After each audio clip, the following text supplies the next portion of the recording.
merasa bahwa utang ini akan dibebankan pada Anda semua nih? Oh tentu saja, kepada siapa lagi selain uang rakyat.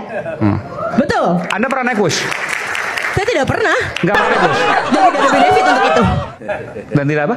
Tidak ada benefit saya untuk naik bus, untuk apa? Tidak ada keuntungan? Iya betul. Kan lebih cepat. Saya rasa tidak diperlukan sih. Oke. Kan yang bisa merasakan hanya orang-orang tertentu. Kalau ke Bandung Anda naik apa? Saya naik kendaraan pribadi. Oke. Ya tapi kalau kendaraan pribadi Anda punya. Kalau seandainya yang lain kan belum tentu juga. Oh enggak, kok saya nggak selalu naik kendaraan pribadi. Saya juga pengguna travel. Travel lebih murah. 100. Lebih murah, lebih cepat dan juga efisien. Wait, what? Oke. Jadi saya mau sampaikan begini, Anda nggak rela bayar utang 4 triliun setiap bulan plus bunganya 2 triliun, artinya 6 triliun setiap tahun, mohon maaf, untuk Wush ini? Tentu. Kenapa harus rela? Betul dong.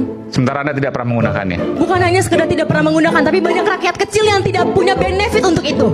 Oke. Oke, baik. Baik, Mas. Oke. Makasih, Yoke. Jadi kebanggaan sebagai bangsa itu bukan persoalan kita bisa pakai atau nggak pakai. Tapi 270 juta misalnya rakyat Indonesia, ketika kita punya sesuatu yang tidak dimiliki oleh bangsa lain, itu kebanggaan. Jadi bukan cuma anak-anak muda yang dianggap itu tidak bisa merasakan itu. Mungkin hampir mayoritas masyarakat Indonesia tidak merasakan juga. Tapi sebagai bangsa, bahwa kita selama diri kita sebagai warga negara Indonesia patut juga bangga yang tidak dimiliki juga oleh bangsa lain. Itu soal kebanggaan gitu. Saya lebih Jadi berbangga. tidak linear dengan sesuatu yang misalnya saya tidak bisa merasakan, jadi saya tidak bangga. Enggak Baik, linear. menurut saya lebih berbangga ketika melihat rakyat Indonesia hidup makmur dan terjamin. Ya itu soal lain. Jadi bahwa itu bagian dari apa yang harus dilakukan oleh Baik, pemerintah, jadi ini betul. bukan hanya sekedar soal WUS. Iya betul. Jadi itu juga menjadi PR buat pemerintah untuk mewujudkan apa yang kamu mau dan apa yang rakyat Indonesia mau. Seharusnya sudah seperti itu. Anda merasa Jadi guys, menanggapin video atau berita yang baru-baru ini nih, ribut masalah WUS ya, khususnya video yang tadi barusan kita dengarin dari mahasiswa angkatan 2024 ya. Saya ingin berkomentar sedikit mengenai pernyataan atau komentar daripada si adik mahasiswa ini. Jadi begini, WUS itu bukan dibangun hanya untuk segelintir orang, oke? WUS itu dibangun untuk ya, tujuannya itu jangka panjang. Adik mahasiswa ini mungkin saat ini belum akan menggunakan WUS ini, tapi nanti ketika dia sudah lulus ya, sudah bekerja, punya duit, bisa aja dia nanti bakal akan menikmatinya ya. Mungkin nggak dalam waktu 2 tahun ini, 3 tahun, mungkin nanti habis dia lulus ya, setelah selesai kuliah, kerja, dia perlu bolak-balik Jakarta dan butuh transport yang lebih cepat. Nah, jawabannya adalah WUS. Dia mau naik pesawat, ya boleh aja. Helikopter, boleh-boleh aja. Dari Jakarta Bandung, boleh-boleh aja ya. Dan yang saya nggak masuk akal itu adalah ketika dia bilang sering naik travel ya dari Bandung Jakarta dan lebih cepat, lebih efisien. Dek, ya, kamu mungkin baru belajar naik travel ya, mungkin nggak sering bolak-balik Jakarta Bandung.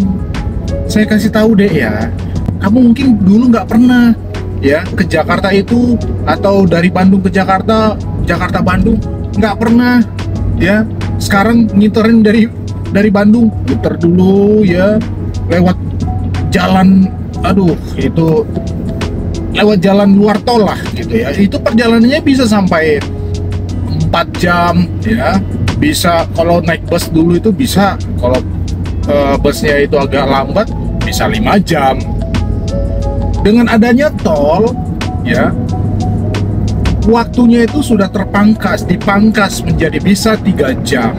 Paling cepat travel itu ya bisa 2,5 jam atau 2 jam lah misalnya, paling cepat ya. Nah, sekarang itu gara-gara tol, ada pembangunan tol. Apakah semua orang bisa merasakan tol? dari pembangunan dari tol Jakarta ke Bandung, apakah semua masyarakat itu bisa menikmati itu? Jawabannya adalah tidak bisa. Ya, tidak bisa, Dek. Kamu jadi jangan berpikirnya itu semua orang harus bisa merasakannya. Mikirnya jangan seperti itu, ya. Jangan seperti itu. Tujuannya adalah jangka panjang. Ya. Nah, bus itu bisa, ya, saya memang belum pernah naik bus ya, tapi dari berita-berita yang saya dapatkan atau dari teman yang saya dapatkan, mereka jarak tempuhnya itu bisa dalam waktu 1 jam. Jadi bayangkan dari 4 jam, 5 jam turun dengan menggunakan tol bisa dipangkas menjadi 3 jam ya, kalau dalam kondisi enggak ya jalanannya agak lancar, ramai lah ya. Lalu dengan WUS dipangkas lagi menjadi 1 jam. Bukankah itu sebuah pencapaian? Itu sebuah pencapaian, deh. Kamu belajar itu jangan cuma tidur di kelas. Pakai logikamu gitu loh. Pakai logika, berpikir jangka panjang. Jangan kamu cuma mikirin hari ini. Itu kita untuk mikirin jangka panjang nanti loh, deh ya. Jadi WUS itu penting ya buat orang-orang yang membutuhkan. Memang nggak semua orang membutuhkan itu, tapi akan ada orang yang sangat membutuhkan itu ketika mereka terdesak. Contohnya, saya pernah punya pengalaman ini dengan teman saya. Dari Bandung naik travel mau ke Jakarta. Kita naik travel nih, macet nih. Kita udah nggak kejar lagi keretanya. Akhirnya apa? Delay. Kita delay, nggak bisa naik pesawat dan kita harus beli tiket baru lagi. Nah, ketika kita sudah punya WUS ini, mungkin sekarang sudah nggak perlu lagi tuh. Kita tinggal estimasi waktunya, lihat rutenya macet apa enggak. Kalau macet, pilih WUS. Pakai WUS lebih cepat nyampe di bandara, tidak rugi 2 kali. Kamu tidak perlu orang yang mau ke bandara, nggak perlu lagi mereka khawatir kena macet. Terlepas dari semua itu, ya,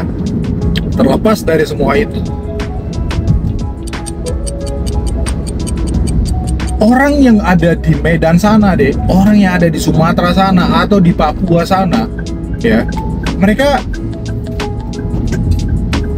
akan sangat bangga dengan adanya WUS ini. Kenapa? Kita lihatnya itu secara keseluruhan negara. Wow, Indonesia punya kereta cepat, dan mudah-mudahan ini nanti jadi proyek percontohan untuk di daerah-daerah lain. Ya, apakah Monas bisa dinikmatin semua orang? Nggak bisa, jawabannya nggak bisa. Jadi itu proyek nasional gitu loh. Monas tidak bisa dirasakan oleh orang Cirebon langsung, oleh orang di Samosir, di Toba sana, orang Papua, di Maluku, ya, di mana lagi? Di Ambon, di mana lagi? Di Bogor tuh, di Bogor, ya. Banyak orang yang nggak bisa merasakan langsung pembangunan Monas ini, ya. Nggak bisa, deh. Jangan berpikir seperti itu, kan. Mungkin kamu masih baru kuliah kali ya, masih angkatan tahun 2024, jadi masih muda lah ya. Masih menggebu-gebu. Jadi aura orang pintar itu kayak gitu, kelihatan gitu, tapi buru-buru gitu. Buru-buru menyimpulkan sesuatu. Oh, ini tidak bisa gitu. Jadi saran saya jangan berpikir seperti itu, deh ya.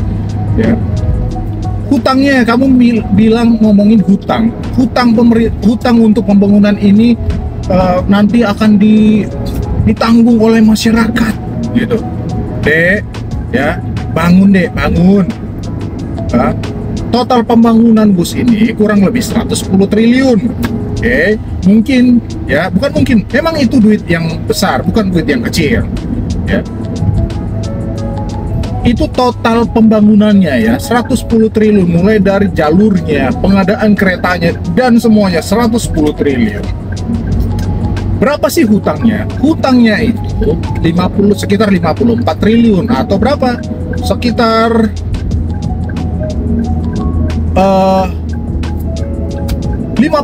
sekitar 75% lah, 75% dari 110 triliun, kurang lebih segitu ya. Nah, sekarang kalau kamu mau lihat kenapa hutangnya begitu, kenapa itu harus dibebankan kepada masyarakat? Dek, semua pembangunan yang ada di Indonesia ini semuanya pakai hutang. Ya, semuanya pakai hutang, dibiayain pakai hutang. Pemerintah juga, khususnya Menteri Keuangan, pasti sudah memperhitungkan itu. Saya bidangnya keuangan, ya, saya di dunia keuangan. Untuk hutang itu kita akan lihat dari pemasukannya. Berapa sih pemasukannya negara? Pemasukan negara itu khususnya per tahun 2024 ya, itu sekitar 2.800 triliun. Ya, 2.800 triliun. Hutangnya WUS ini berapa? 54 triliun. Kira-kira bisa nggak langsung pemerintah lunaskan itu? Bisa deh, bisa. Ya, bisa.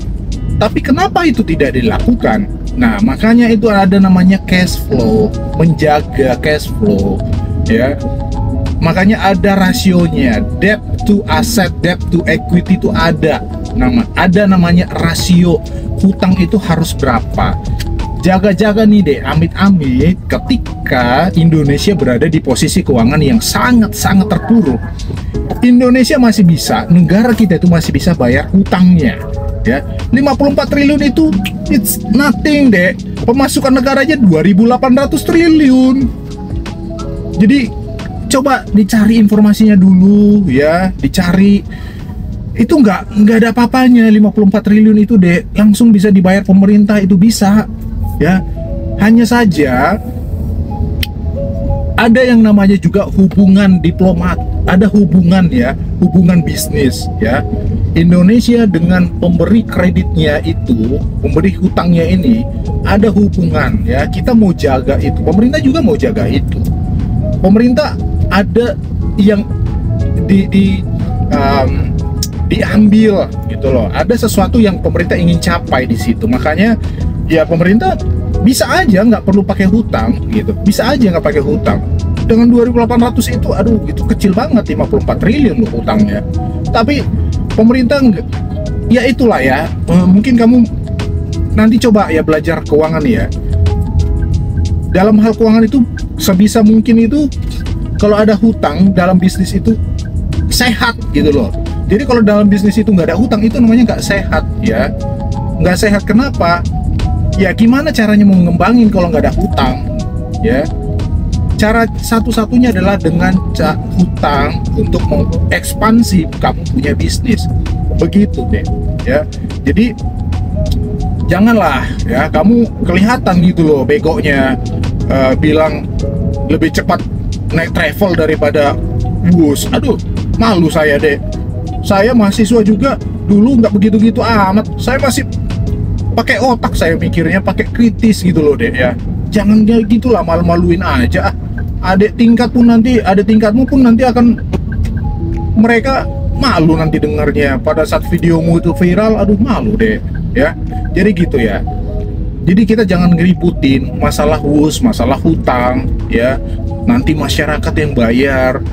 Memang sudah begitu deh cara mengelolanya. Uang itu seperti itu ya. Memang seperti itu. Makanya nggak usah takut, pemasukan negara itu banyak ya, ada dari pajak ya. Kalau kamu nggak suka bayar pajak, nggak usah dibayar deh ya. Nggak usah lewat jalan tol ya, nggak usah naik pesawat gitu loh. Kamu lewat apa? Lewat dalam tanah ya. Lewat dalam tanah, bikin gorong-gorong sendiri deh, melubangin tanahnya, lewat sendiri kamu itu. Nggak usah lewat pakai akses yang fasilitas negara ya, yang kamu berpikirnya semua orang harus bisa menikmati.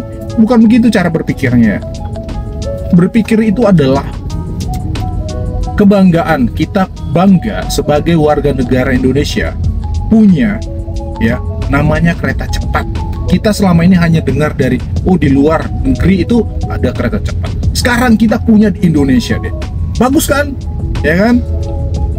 Fasilitas-fasilitas di setiap masa presiden ya, masa ke masa presiden itu ada proyek nasionalnya, ada jembatannya. Ada presiden yang proyek nasionalnya itu adalah jembatan, ada yang tol ya.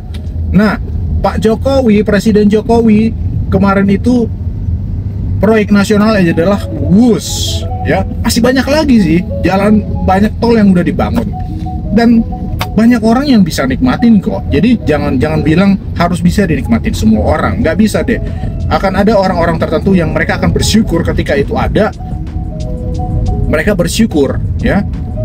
Mereka bangga punya kereta cepat atau WUS yang kita punya saat ini. Yang kamu harus komentarin itu, kalau kamu jadi mahasiswa yang benar itu adalah kamu kritik itu DPR, ya, kritik DPR. Kenapa itu undang-undang perampasan aset koruptor tidak juga disahkan? Proyek WUS itu dulu, ya, DPR yang setujuin, ya.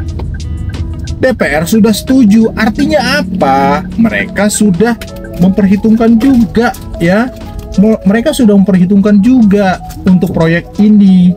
Jadi jangan komentarin hutangnya lah, malu, ya. Jadi itu ya. Kamu coba nanti belajar lagi, cari informasi yang banyak supaya ketika kamu tampil di publik, kamu nggak kelihatan kosong. Ini namanya kamu kelihatan kosong gitu loh.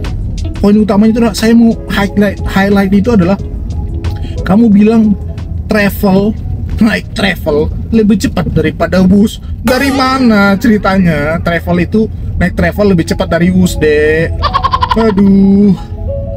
Cobalah deh ya, belajar lagi deh ya. Jadi gitu ya, Dek ya. Jangan mau dipikirin, ya, pikirannya oleh orang-orang tertentu. Itu ada oknum-oknumnya, Dek, sengaja ingin jatuhin pemerintah. Kamu mahasiswa itu harus menjaga gitu loh, menjaga supaya negara ini tetap berjalan,